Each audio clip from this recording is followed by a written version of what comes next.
A ver, me propongo en esta breve charla popularizar, es decir, debo hablar lo más sencillo posible sobre el sonido. Primero, una brevísima diferencia entre luz y sonido. La luz no sabemos qué es. Hemos estudiado sus comportamientos, pero no sabemos qué es. Si bien hay hipótesis, por ejemplo, hay una hipótesis que dice la luz tiene una naturaleza ondulatoria, es decir, es la vibración de un medio. Ese medio generalmente se dice es el éter universal, una sustancia que supuestamente llena todo el espacio. Otros dicen no, y por supuesto hay pruebas de la ondulatoria. Otros dicen no, la luz es corpuscular, está hecha de partículas, unas partículas de energía, unos paqueticos de energía llamados cuantos, que al vibrar a cierta velocidad se llaman fotones y se percibe, uno los interpreta en forma de luz. Otros dicen no, la luz es una forma de electromagnetismo, solo que hay un problema con eso. Está muy bien estudiado el comportamiento del electromagnetismo, pero ¿qué es? A esa pregunta no hay respuesta hasta el momento. Por eso a mí me gusta mucho la teoría de cuerdas. ¿Por qué? Porque es que resulta que la luz en ocasiones se comporta como onda, en ocasiones se comporta como partículas, de tal manera que tiene un comportamiento dual. Es decir, en otras palabras, tenemos que volvernos acomodados. Si intento explicar cierto fenómeno, debo considerar la ondulatoria o en otro caso la debo considerar corpuscular. En cambio, la teoría de cuerdas, de la cual hablé en una videocharla anterior, lo explica, yo creo, más satisfactoriamente. Me convence mucho. Bueno, pero no, el objetivo no es hablar de la luz hoy. Simplemente era para diferenciar. Bueno, ¿y qué es el sonido? El sonido sí con seguridad es la vibración del medio. Por ejemplo, del aire. Por ejemplo, del agua. Por ejemplo, de un sólido. En el vacío no se transmite. No hay sonido. No sé, algún idiota, digo yo, decía alguna vez que si todos los humanos gritaran al mismo tiempo se oiría en la luna. Falso, falso, porque al salir de la atmósfera terrestre el sonido ya no se puede propagar. Pero bueno, hay maderos que se inventan vainas para descrestar tontos. Bueno, resulta, no es un pleonasmo, no es una repetición lo que voy a decir acá. Para que el sonido sea audible, me refiero al ser humano, debe tener una cierta frecuencia. Ya voy a dar ese dato. No, a ver, si doy el dato, pero no defino primero qué es frecuencia, de pronto estoy perdiendo el tiempo. ¿Qué es la frecuencia? Decía hace un momento, voy a hablar pues del sonido, por supuesto. Si el aire vibra en forma ondulatoria, como cuando usted ve que cae una piedra sobre el agua, se puede oír o no se puede oír, depende de la frecuencia, decía. Si por un punto o por una línea o por un sitio en un segundo pasa una onda, estaríamos hablando de una frecuencia de un ciclo o un hertz. Si en un segundo pasan 10 ondas, estaríamos hablando de una frecuencia de 10 ciclos o de 10 hertz. En el caso del sonido, la frecuencia más bajita que el ser humano puede oír, claro, cuando no tiene un oído latonero que lo arruinó con audífonos, ¿no? Es de 20 hertz. Es decir, el oído humano le percibe, si le llegan como sonido, 20 ondas en un segundo a su oído. Y esos son los sonidos más graves. Los elefantes pueden oír frecuencias menores. La frecuencia más alta que el ser humano puede captar, un oído perfecto, pues. No un oído latonero, como decía ahorita, que lo dañó porque se la pasa con unos audífonos ahí perdido, idiotizado. Dum, dum, dum. No, pues es de 20.000 Hz y es el sonido más agudo que puede percibir el sonido humano. Eso es como un silbido, pero supremamente agudo. Muchas personas no lo logran oír porque han perdido el oído. Lo que pasa de ahí, los humanos no lo percibimos como sonido. Sin embargo, muchos animales sí. Por ejemplo, los perros, por ejemplo, los murciélagos, los gatos. Me he dicho, a la hora de la verdad, los más tontos en eso somos nosotros. Bueno, pero volviendo al caso. Y fíjense cómo es el mecanismo del sonido. Vamos a suponer, pero después se me olvidó dar un dato.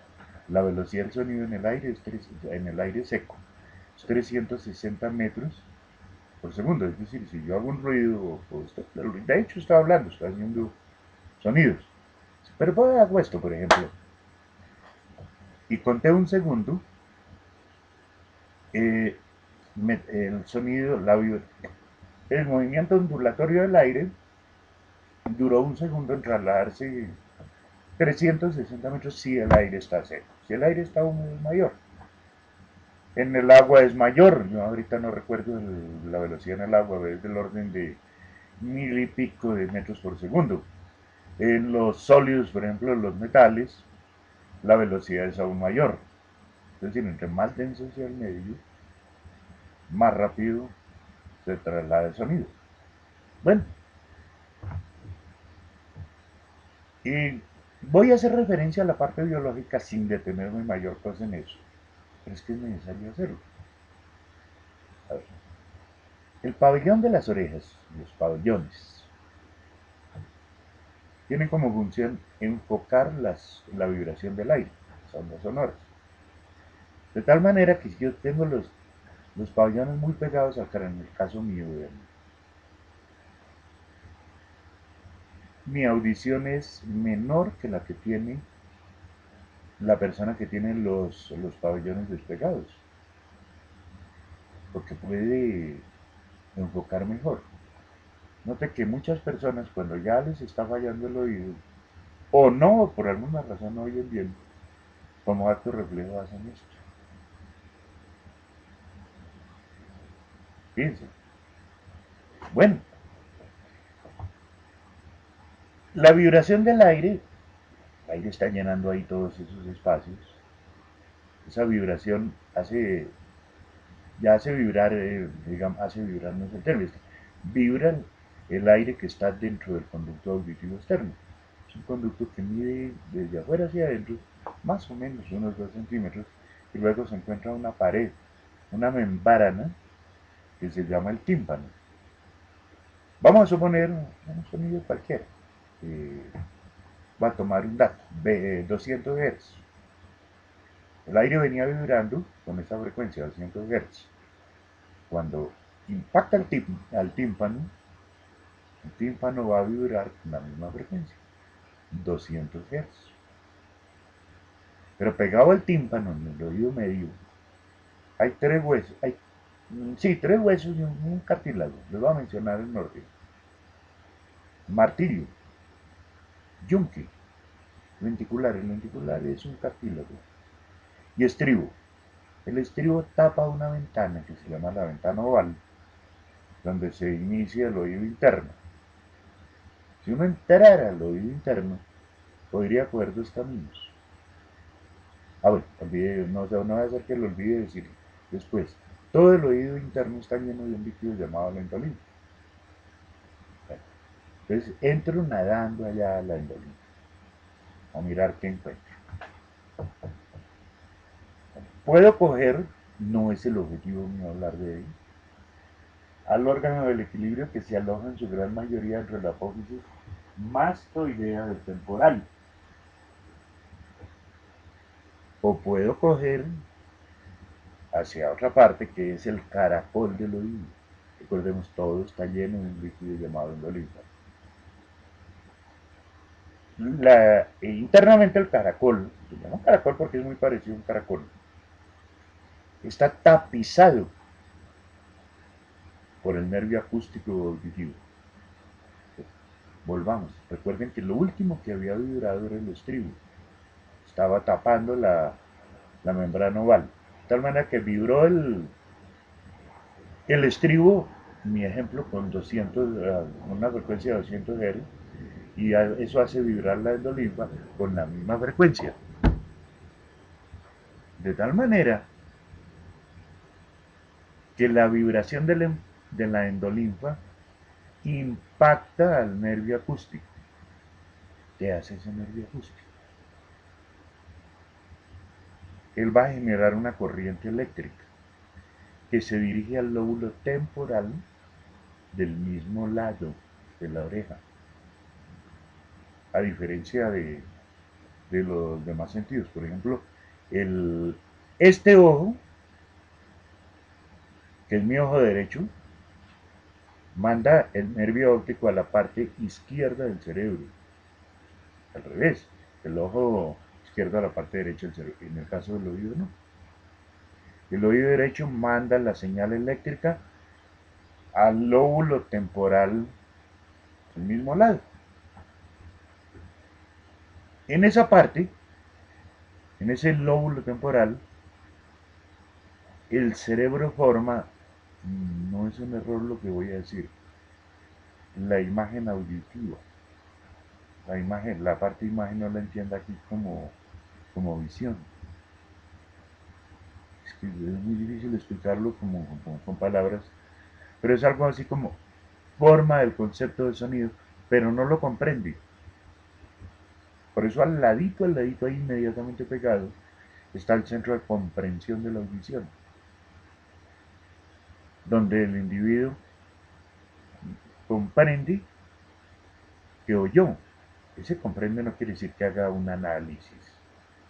Bueno, también lo puede hacer, pero ya interviene en otras partes del cerebro. Sino simplemente se da cuenta que oyó, puede que consciente o inconscientemente. De tal manera que el sonido también es una interpretación que el cerebro hace de unas ciertas frecuencias con que el aire vibró. Un datito curioso. Bueno, curioso, ¿no? Pues me parece importante saberlo. La voz masculina es una voz más o menos grave, promedio, anda alrededor de los 125 Hz o ciclos. O sea, cuando las cuerdas vocales vibran, lo hacen a razón de 125 más o menos vibraciones por segundo. Ahora, si la voz es más grave, pues la vibración es menor, la frecuencia es menor. Si la voz es un poquito más aguda, pues también la vibración, la frecuencia es más alta. En el caso de la voz femenina, promedio, anda alrededor de los 225 Hz. Pero dije promedio, porque es que eso puede ser más, puede ser menos. Depende lo aguda o grave que tenga la voz de la mujer. Los sonidos muy agudos andan cerca de los 20.000 Hz y solamente son captables por personas que tengan el oído perfecto. Si usted tiene un oído latonero, usted ya difícilmente pasa de una audición, no sobrepasa los 16.000 Hz. O si baja o si está próximo a los 20 Hz, a lo mejor ni lo oye. Porque es que resulta que muchas veces dañamos el oído por muchas razones. Por ejemplo, el uso de audífonos, sobre todo si los utiliza con grandes volúmenes. Entonces ahí idiotizado todo el día, bim, bim, bim, bim. Entonces termina con oído latonero, no oye. Y otro motivo también es la contaminación auditiva, sobre todo en las grandes ciudades, en algunas fábricas. Por eso exigen orejeras en muchas industrias para evitar precisamente esos problemas. No sé si olvidé algo importante, pero dense cuenta también de una cosa. El sonido en últimas tampoco existe como tal. Es una interpretación que hace nuestro cerebro de unas ciertas frecuencias con las que vibra un medio. Pero claro, no, tampoco puede uno ser un sobrado pues en la calle. Yo oigo, no voy a decir estoy haciendo elucubraciones subjetivas de las no, no va a ser un pedante de esos ahí. No se les olvide, valga la cuñita, las ciencias, llámenlas como las llamen, las ciencias naturales, química, física, biología, etcétera, etcétera, no son más que una rama de la filosofía. La filosofía no es saber qué dijo Aristóteles, qué dijo Platón, qué dijo Tales de Mileto, etcétera, etcétera. La filosofía en últimas es la interpretación que usted tenga o no tenga del mundo, del universo. Esa interpretación puede ser muy pobre o muy rica. Por eso es que uno tiene que tratar de ser lo más universal posible. Mm. Definitivamente, si uno aprende química o física, bueno, cualquier rama de las ciencias, nunca más volverá a ver el mundo como lo veía antes de conocer, de adquirir esos conocimientos. Bueno, no me alargo más porque me van a llamar la atención en YouTube.